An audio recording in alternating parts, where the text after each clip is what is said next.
terbaik kita menghadapi kehidupan akhirat kelak. Di samping sebagai perisai diri kita dalam rangka menjalankan perintah dan menjauhi larangan. Selanjutnya perlu kita ketahui bersama bahwa kebahagiaan dunia dan akhirat sangat tergantung kepada kesehatan dan kejernihan hati. Sementara kesehatan dan kejernihan hati sangat tergantung kepada keyakinan kita kepada Allah Subhanahu wa taala. Sifat-sifat yang terpuji di dalamnya serta seberapa jauh kita dari sifat-sifat tercela yang bisa bersarang di dalam firman Allah dalam Al-Qur'an, wala tukhzini yawmal yub'atsun yawma la yaf'alu mal wala banun illa man atallaha bi qalbin salim.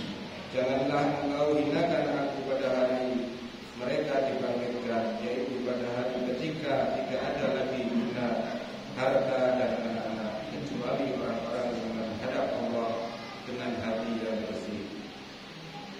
Melalui ayat di atas jelas sekali bahwa orang yang selamat di akhirat adalah orang-orang yang membawa hati yang bersih, bersih dari kesyirikan kepada Allah, bersih dari sifat-sifat yang tercela, serta bersih dari berbagai penyakit hati lainnya.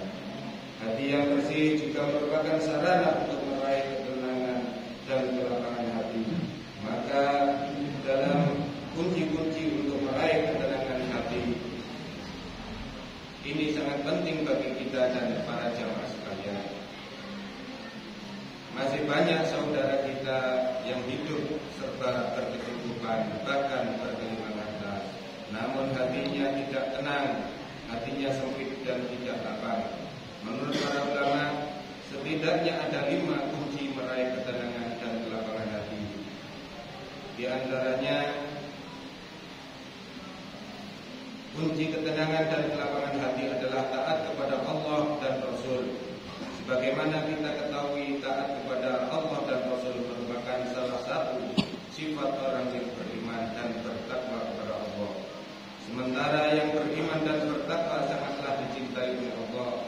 Apapun hajat dan keinginan akan dipenuhi, apapun masalah yang akan kita hadapi akan diberikan jalan keluar, bahkan dia akan dilimpahkan rezeki dari jalan yang tidak disangka-sangka. Termasuk hatinya akan selalu dilapangkan di setiap keadaan, bahkan merupakan pemenang dan kelapangan hati. Firman Allah, wa may yattaqillaha yaj'alhu makhraja wa yarzuqhu min haitsu la yahtasib. Siapa yang bertakwa kepada Allah, niscaya dia akan membukakan jalan keluar baginya dan menyerahkan kepadanya rezeki dari arah yang tidak diduga. Itulah janji Allah bagi siapapun hamba yang bertakwa kepadanya. Hadirin kaum muslimin rahimahullah. Yang kedua, kunci ketenangan dan kelapangan hati adalah berzikir. Selalu berzikir, mengingat kepada Allah yang Maha Pencipta. Bahkan lebih luas lagi, selain zikir dan dengan asma dan sifat-sifatnya, kategori zikir di sini mencakup zikir mengingat kekuasaan ciptaan dan aturan-aturannya, ancaman-ancamannya serta tanda-tanda kebesarannya. Selain menjadi sebab turunnya ketenangan hati, zikir mengingat Allah juga akan menyebabkan selamat diri kita melanggar dari larangan-larangannya. Saat kita berkeinginan untuk melakukan maksiat, ketika kita ingat kepada Allah, kemudian segera mengingat kepada Allah, niscaya kita akan mengurungkan keinginan itu. Kita terus merasa takut terhadap siksa dan ancamannya. Artinya, alangkah baiknya dan memang semestinya hati kita selalu mengingat kepada Allah kapanpun dan dimanapun, baik zikir dengan secara lisan, dengan hati, atau dengan keduanya, baik secara jahar dengan suara keras atau dengan sirri dengan suara pelan. Adapun jaminan bagi Allah, bagi orang-orang yang selalu berzikir kepada Allah, sudah dijelaskan dalam Al-Quran. Ala bidzikrillahi tatma'innul qulub. Ingatlah hanya dengan mengingat Allah, maka hati-hati akan selalu tenteram. Hadirin ma'asyiral muslimin rahimahullah. Kunci ketenangan hati yang ketiga adalah untuk meraih ketenangan dan kelapangan hati, kita dianjurkan untuk selalu bertobat dan berserah diri kepada Allah. Setiap manusia pasti pernah berbuat dosa dan kesalahan. Obatnya adalah bertaubat kepada Allah. Orang-orang yang berdosa kemudian bertaubat, ibarat orang-orang yang kotor kemudian mandi. Hal itu harus kita lakukan. Jangan menunggu dosa-dosa itu berkarat dan berakibat mengerasnya hati. Selain bertaubat, jika kita ingin tenang dan lapang hatinya, maka kita harus berserah diri kepada Allah. Apapun yang datang darinya, kita berterima kasih dan berikhlas, berlapang dada, berprasangka baik kepada Allah. Sebab di balik sesuatu yang kurang kita senangi, ada rahasia besar dan kebaikan yang hendak Allah berikan kepada kita. Ingatlah, apapun yang diberikan kepada Allah kepada hambanya pasti akan lebih baik. Sebab kurang baik itu hanya menurut pandangan mata kita. Marilah kita simak apa yang telah disabdakan oleh Allah tentang orang-orang yang berserah diri. Wa may yatawakkal 'ala Allah fa huwa hasbuh, innallaha balighu amri. Siapa yang bertawakal kepada Allah, niscaya Allah akan mencukupkan baginya. Setiap kita sudah pernah berbuat dosa, maka sebaik-baiknya kita harus banyak-banyak bertobat kepada Allah. Syukurilah setiap apa yang sudah Allah berikan kepada kita, besar ataupun kecil. Sebab dengan syukur nikmat Allah akan menambahnya. Dengan berserah diri, hidup akan menjadi ringan tanpa beban.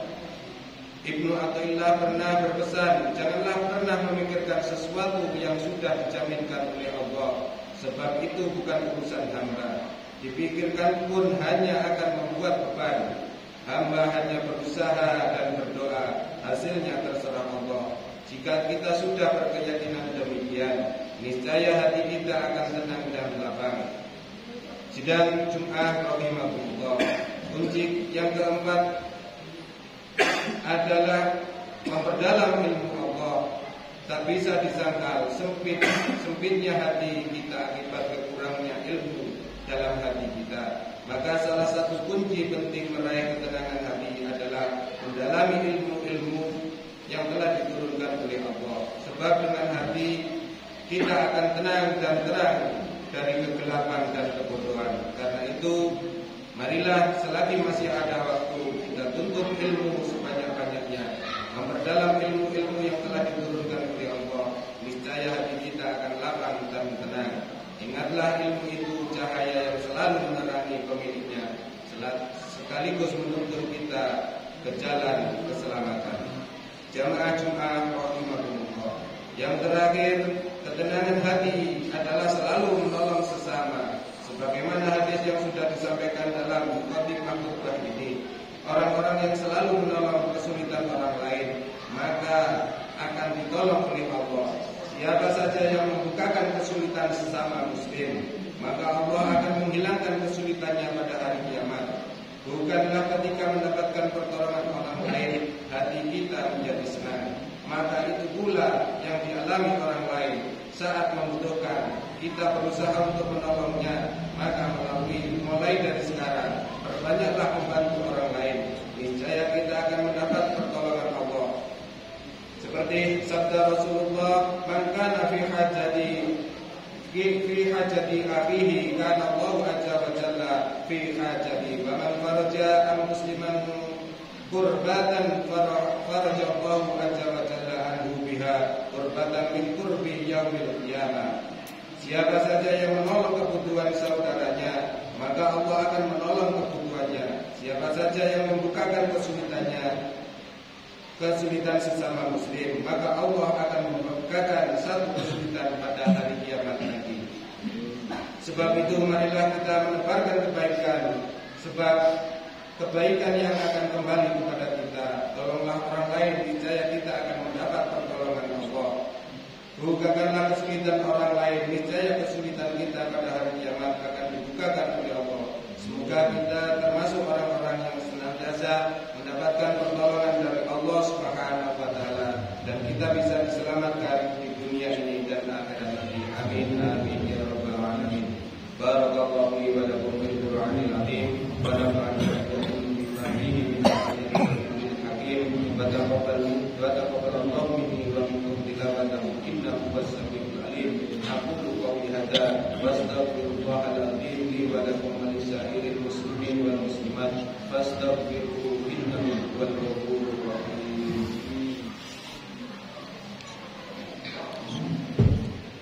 اللهم صل على محمد اللهم صل وسلم على سيدنا محمد.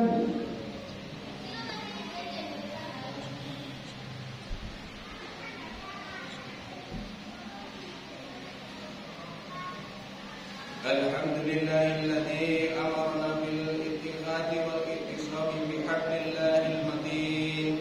أشهد أن لا إله إلا الله وحده لا شريك له إياه نعبد وإياه نستعين. وأشهد أن محمدا عبده ورسوله المبعوث رحمة للعالمين. اللهم صل على سيدنا محمد وعلى آله وأصحابه أجمعين. اتقوا الله ما استطعتم وسارعوا إلى مغفرة من رب العالمين. إن الله وملائكته